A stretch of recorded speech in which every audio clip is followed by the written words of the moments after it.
Hola, mi nombre es Gisela Carlos Fregoso. Soy profesora de la Universidad de Guadalajara en el Departamento de Historia y formo parte del colectivo Coopera, que es el colectivo para eliminar el racismo. Me encuentro en la ciudad de Guadalajara, Jalisco, en México, y este video es para hablar un poco sobre las relaciones interraciales que se dan en México y que tenemos dificultades para nombrarlas eh, por, puesto que estamos en cierto punto de la discusión sobre racismo, ¿no? Si bien hay un reconocimiento, o sea, por un lado, si bien hay un reconocimiento de que ya existe el racismo, o sea, es una discusión que ya se dio, este, ahorita, bueno, pasamos por si ciertas categorías, por una discusión de tipo lingüística, ¿no? Si ciertas categorías reactivaban el racismo, algo que se ha definido en otras geografías como postracial, ¿no? Que es, se supone, lo postracial supone que evitar nombrar el racismo va a disminuir las prácticas racistas. Entonces me parece que estamos en un momento donde la discusión sobre el giro lingüístico ya se dio o se está dando. También estamos en otro momento donde se reconoce el entrecruce del racismo con otras opresiones, no como una suma, sino como un amarre, más bien, como si fuera un nudo. Y por un lado, bueno, hay que decir un par de cosas sobre esto, ¿no? Tres cosas. Por un lado, reconocer que las fuerzas del proyecto racial de mestizaje siguen teniendo efecto. O sea, el proyecto racial de mestizaje se sigue reactivando, es como un mestizaje 2.0, mestizaje reloaded, donde algunas de sus características se activan y tienen consecuencias como dejar de hablar de racismo, silenciar el concepto de raza como categoría analítica, no hablar sobre negros, sino de afrodescendientes, ¿no? Para referirnos a las prácticas racistas. Y el género también, que es un factor muy importante, un engranaje muy importante del proyecto racial del mestizaje. Eso por un lado. Por otro lado, creo que hay que reconocer la migración y también el desplazamiento, pero las voces de personas afrocolombianas, ¿sí? Y afrocubanas, que es como se nombran, ha sido muy relevante en los últimos años aquí en México, ¿no? En el 2012 no estaba la discusión como está ahorita. Me parece que este conjunto de esta polifonía, yo le llamaría, hay una polifonía de voces antirracistas de otras latitudes, como Colombia, como Cuba, como Haití, como es el caso de Wilmer Metellus, que de alguna manera están posicionando y haciendo evidente e innegable las prácticas de racismo, ¿no? Y contrarrestan, pues, ¿no? Sus voces, esta polifonía de voces, porque no es nada más una sola, esta polifonía de voces contrarresta la reactivación del mestizaje, que ese proyecto racial se reactive, ¿no? Eso es bastante bueno, ¿no? Pero por otro lado también, pese a ello, o sea, el tercer punto es, o lo paradójico es que pese a ello no se logre reconocer la práctica interracial las lógicas interraciales que existen en el país.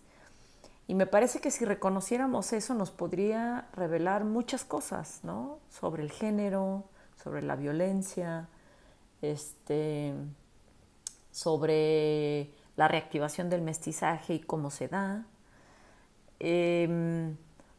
Hay muchas personas, bueno, como seguramente a lo mejor lo han visto en otros videos o lo han leído o lo han visto en otra parte, parte de las lógicas del mestizaje es apuntar hacia el blanqueamiento, ¿no? El proyecto racial del mestizaje es una promesa de inclusión, una falsa promesa de inclusión que nos invita a blanquearnos, recordemos la famosa frase, mejorar la raza, ¿no? Nos invita a blanquearnos, no solamente en términos de color de piel, sino en términos como lo habla Bolívar Echeverría, en términos de blanquitud, de un espíritu, que eso cruza las prácticas sexoafectivas, emocionales, amorosas, ¿no? A todos, ¿no?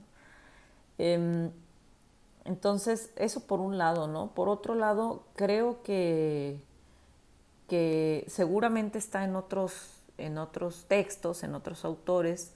Recuerdo este libro, Piel Negra, Máscaras Blancas, de Fanon, donde tiene unos apartados para hablar sobre el hombre negro y la mujer blanca, y el hombre blanco y la mujer negra, ¿no? Y cómo era más accesible históricamente, quizá numéricamente, no sé, pero cómo los cuerpos de mujeres negras han sido más accesibles a hombres blancos, ¿no? Por efectos de la colonización, por efectos del propio racismo que vino con la colonización y las lógicas patriarcales de género, ¿no? Pero al revés, ¿sí? Una mujer blanca con un hombre negro, dice Fanon, era más difícil porque justamente la mujer blanca era la que iba a guardar la semilla para reproducir esas lógicas de blanqueamiento, ¿no? Entonces, en el mestizaje, en el proyecto racial del mestizaje, todo este rollo es para decir que en el proyecto racial del mestizaje ocurre algo similar, ¿no? Nada más que hay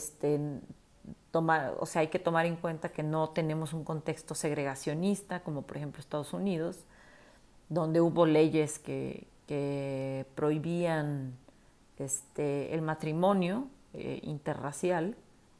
No tuvimos eso, pero sí tuvimos políticas, por ejemplo, el racismo antichino, que el doctor Marco Antonio Pérez Jiménez pueden encontrar material de él y lo explica mejor que yo.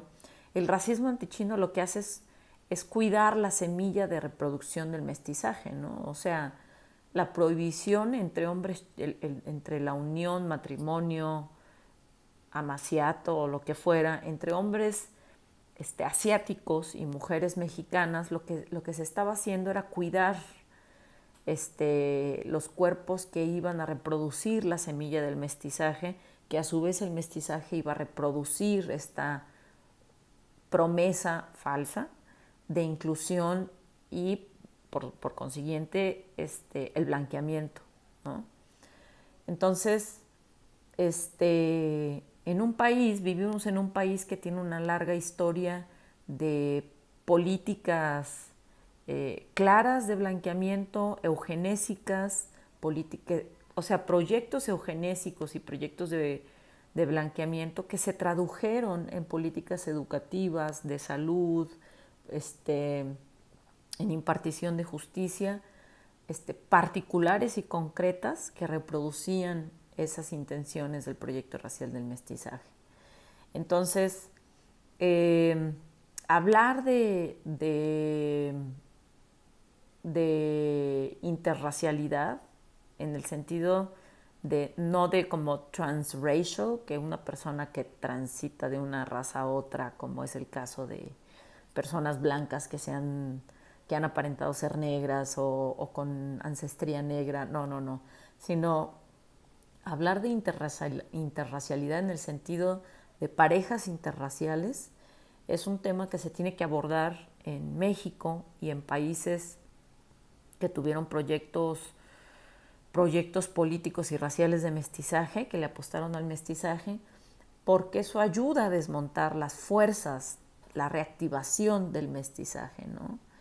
¿Qué quiere decir con esto o cómo se traduce? Pues que no es necesario decir, ay, es que mi abuela era negra y mi bisabuela paterna era afrodescendiente y mi bisabuela materna era indígena. No basta eso, ¿no? Porque reivindicar, no basta eso, ¿por qué? Por dos cosas. Porque por un lado, reivindicar o sacar a la abuela negra o a la abuela afrodescendiente, si bien puede ser reivindicativo, no invisibiliza el aquí y el ahora que ciertos cuerpos sean leídos como con privilegio, ¿no?